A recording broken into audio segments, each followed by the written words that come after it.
Okay, welcome to this video on pseudocode. This is going to be the first of a series of videos, and this one is just going to be to give an explanation of what pseudocode is and how we use it. The rest of the videos will give you a chance to actually practice some pseudocode and get really confident in it. So let's have a little look. We're going to have a look at what is pseudocode, and I'm going to just show you a very quick couple of examples in this video. So first of all, what is pseudocode?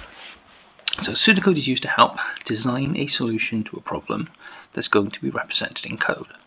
So you could be given a problem like this, and as the designer you would either go ahead and create a flow chart perhaps, which is a different topic for another video, or you might write it out in pseudocode. So here's the problem: design a program that will welcome the user to the game and ask them to enter their name. If the user does not enter their name, ask them to enter it again.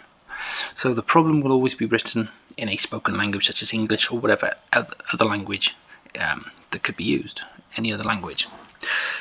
So let's look at how pseudocode can help us understand that problem. So pseudocode can be used to shorten sentences and phrases and remove unnecessary words or information. So it's all about trying to make it easier for the programmer to create a solution. So if we take the first statement, welcome the user to the game and ask them to enter their name.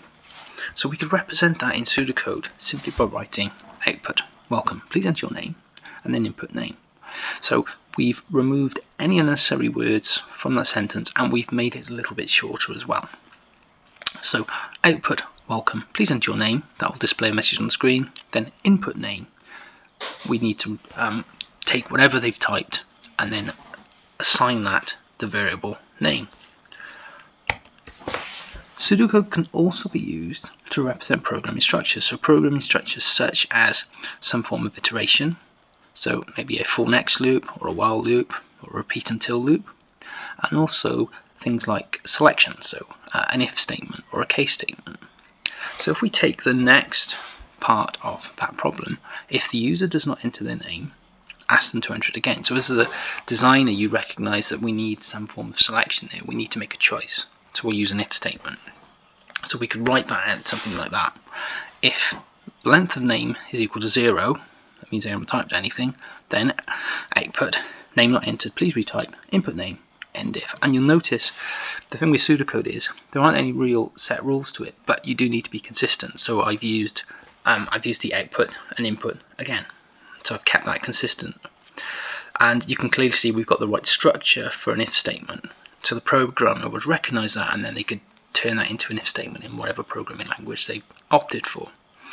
There are many other ways. Obviously we could solve this particular problem. We could use a while loop which would keep repeating until they actually did enter something into the or input something as it can be stored as the variable name. So we've got another option for that as well. Okay, so how is pseudocode used? So once the problem is written in pseudocode, it can be given to a programmer who can read the pseudocode, so they'll understand it, they'll make sense of it because we've got rid of all the unnecessary information and we've written it out using sort of recognized programming structures, and then they can write the solution in their chosen programming language. So there's the pseudocode that we looked at on the previous slide.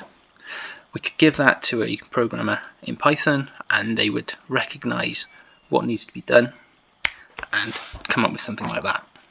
So once you've got the pseudocode, it's much easier to turn that into a program in a programming language than it is by taking that original statement in English or whatever language it's written in and trying to write the code straight from that.